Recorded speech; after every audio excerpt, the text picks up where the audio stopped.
इस तरह लड़की दो कारों के बीच फंस गई। यद्यपि वहाँ एक बड़ा पेड़ था, फिर भी मित्र ने उसे छोड़ने का साहस नहीं किया। इस समय लड़की ने और भी अधिक भयानक दृश्य देखा। अगर वह नीचे गिरती तो टुकड़े टुकड़े हो जाती। जब कसाई ने यह देखा तो उसने अपनी गति बढ़ाकर 120 मील प्रति घंटा कर दी। लड़की टूटने के कगार पर थी। अंततः उस बेचारी लड़की को क्रूरता पूर्वक एक पेड़ की शाखा पर लटका दिया गया। इससे युवा दंपति भयभीत हो गए।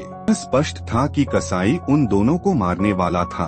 एक में भाग गए। कसाई पहले ही उन्हें पकड़ चुका था। दोनों असमंजस में थे।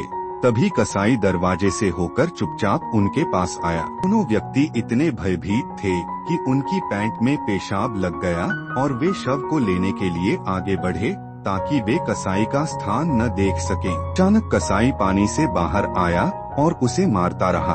उन्होंने एबियाओ ने अपनी प्रेमिका को भागने के लिए कहा। फिर उसने एक गुप्त कमरा देखा।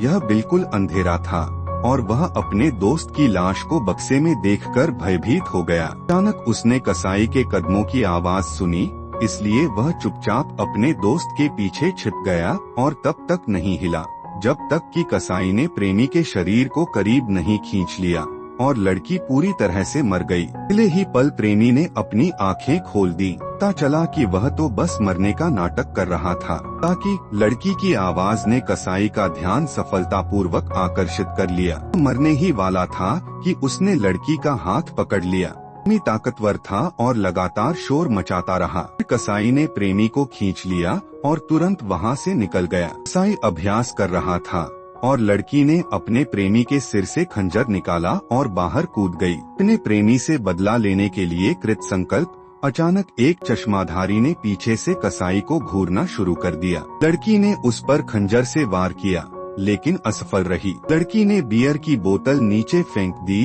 और फिर कांटे से उसे जमीन में घोंप दिया। अब लड़की मरने वाली थी तो उसने रेल मार्ग बंद कर दिया गया और एक ताबीज निकाला गया जब तक कि कसाई सो नहीं गया और वह इस भयानक रात से सफलतापूर्वक बच निकला।